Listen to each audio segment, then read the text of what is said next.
নমস্কাৰ মৰমৰ শিক্ষাৰ্থীসকল, মই প্ৰণৱে ইউটিউব চেনেল ই ফৰ এডুকেশ্যনৰ অন্য এটা ভিডিঅ'লৈ তোমালোক সকলোকে স্বাগতম জনাইছোঁ। মৰমৰ শিক্ষাৰ্থীসকল, আজি মই লৈ আহিছোঁ তোমালোকৰ মাজলৈ হায়াৰ ছেকেণ্ডেৰী ফাৰ্ষ্ট ইয়াৰৰ স্বদেশ অধ্যয়ন নামৰ বিষয়টোৰ পঞ্চম অধ্যায় ৰাষ্ট্ৰ আৰু ইয়াৰ বিকাশ। এই ইউনিটটোৰ যিখন প্ৰশ্নমালা আছে সেই প্ৰশ্নমালাৰ বা এক্সাৰচাইজৰ যিখিনি কুৱেশ্যন আছে সেই কুৱেশ্যনৰ এনচাৰসমূহ। তেতিয়াহ'লে আহচোন পলম নকৰি আজিৰ ভিডিঅ'টো আৰম্ভ কৰোঁ। আৰু তাৰ আগতে তোমালোকলৈ এটা অনুৰোধ, মোৰ চেনেলটো যদি ছাবস্ক্ৰাইব কৰা নাই তেতিয়াহ'লে ছাবস্ক্ৰাইব কৰি দিবা আৰু কাষতে থকা বেল আইকনটো প্ৰেছ কৰি দিবা। মই দিয়া এনেকুৱা ধৰণৰ শিক্ষামূলক ভিডিঅ'সমূহ বা বিভিন্ন প্ৰশ্নৰ উত্তৰসমূহ নিয়মিতভাৱে পাই থাকিবলৈ।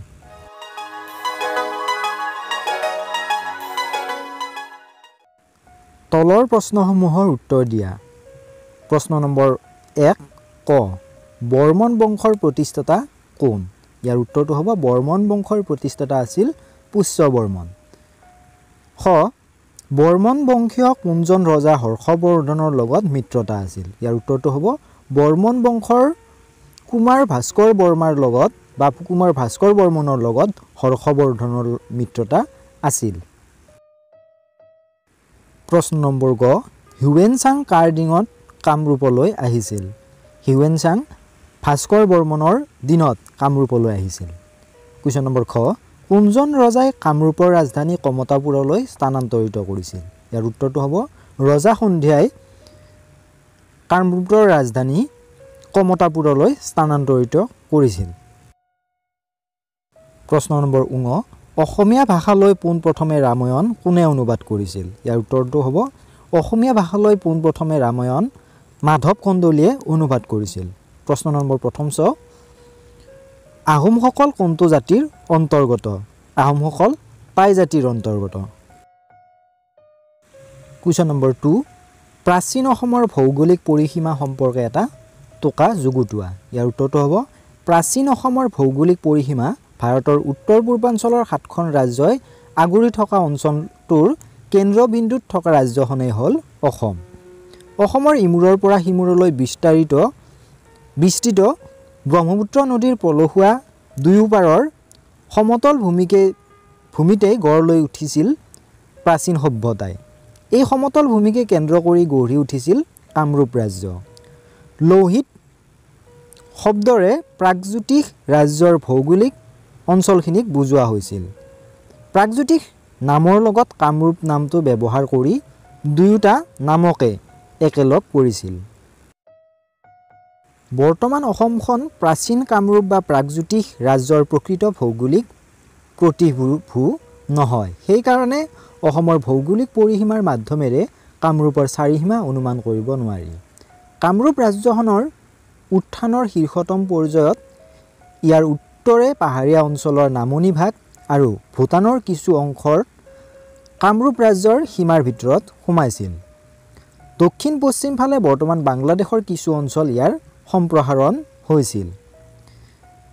প্ৰথম আৰু দ্বিতীয় শতিকাৰ পৰা ৰাজ্যখনৰ পশ্চিম সীমা কৰতোয়া নদীতেই অন্ত পৰিছিল। সেই সময়ত বিহাৰ, উত্তৰ-বংগ আৰু পশ্চিমলৈ সমগ্ৰ ভাৰততে সৰু প্ৰান্তীয় ৰাষ্ট্ৰবোৰ গঢ়ি উঠিছিল।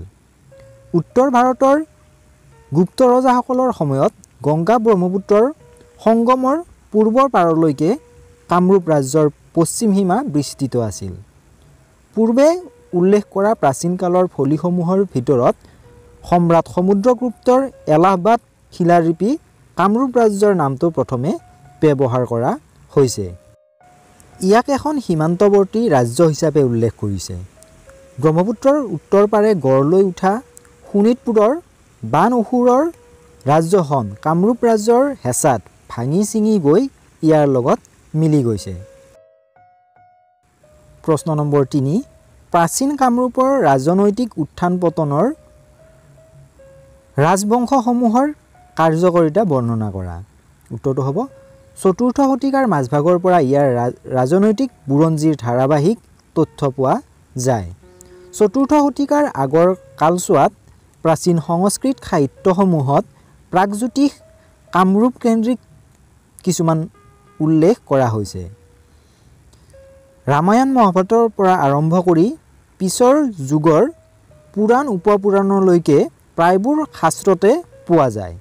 নৰকাসুৰ নামৰ এজন ৰজাই প্ৰাগজ্যোতিষপুৰ ৰাজ্যত এসময়ত ৰাজত্ব কৰাৰ কথা অনুমান কৰিব পাৰি।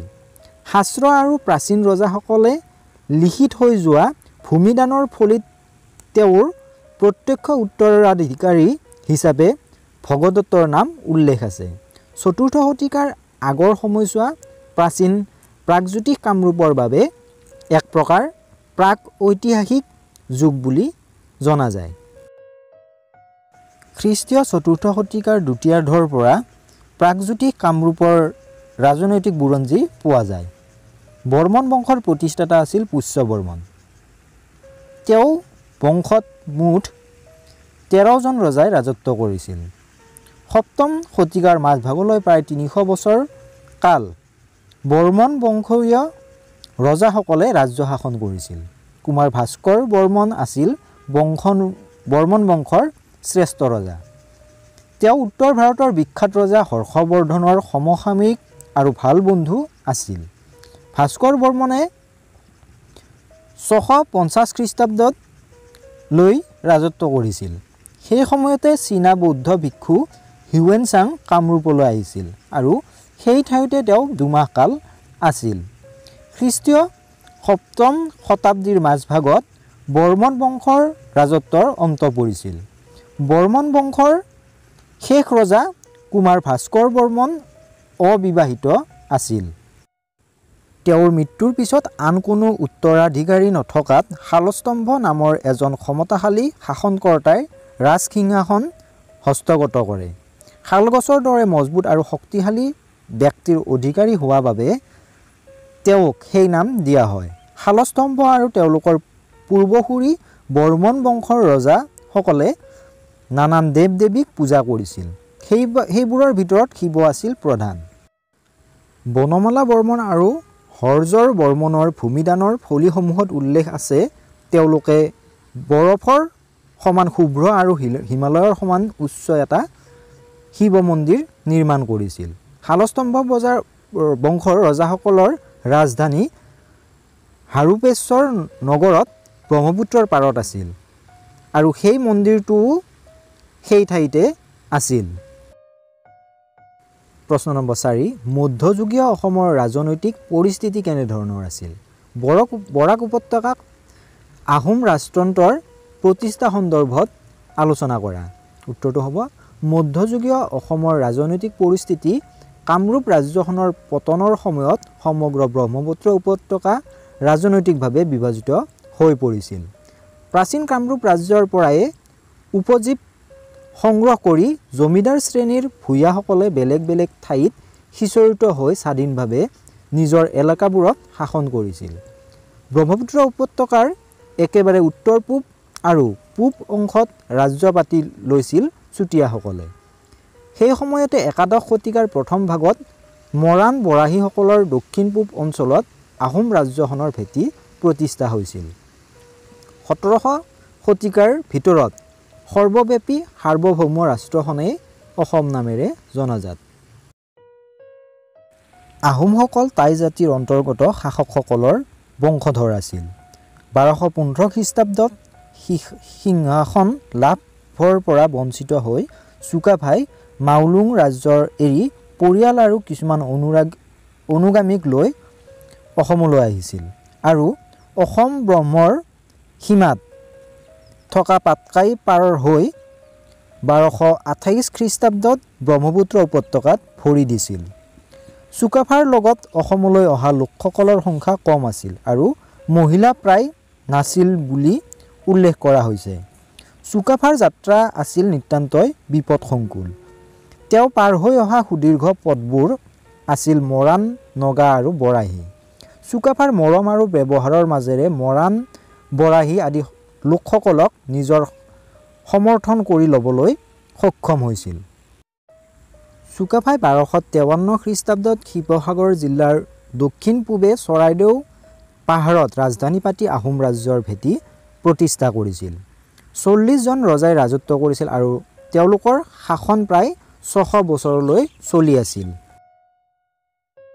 আহোমসকলক অসমীয়া ভাষাত অসম বুলি কোৱা হয়। সেই নামটো মহাপুৰুষ শংকৰদেৱে ১০ম স্কন্ধ ভাগৱতৰ অসমীয়া অনুবাদত আহোমসকলক উল্লেখ কৰি থৈ গৈছে। সেই সময়ৰ পৰা তেওঁলোকৰ ৰাজ্যখনৰ নাম অসম হয়। 16শ শতিকাৰ আৰম্ভণিৰ পৰা স্বৰ্গদেউ চুহুংমুং ওৰফে দিহিঙীয়া ৰজাৰ ৰাজত্বৰ কালত ৰাজ্যখনৰ পশ্চিমমুখী সম্প্ৰসাৰণ আৰম্ভ হৈছিল। ব্ৰহ্মপুত্ৰৰ উত্তৰ পাৰে থকা ভূঞা সামন্তসকলক পৰাজিত কৰিছিল আৰু পশ্চিমে নাৰায়ণপুৰ পৰ্যন্ত স্বৰ্গদেউ চুহুংমুঙে সামৰি লৈছিল।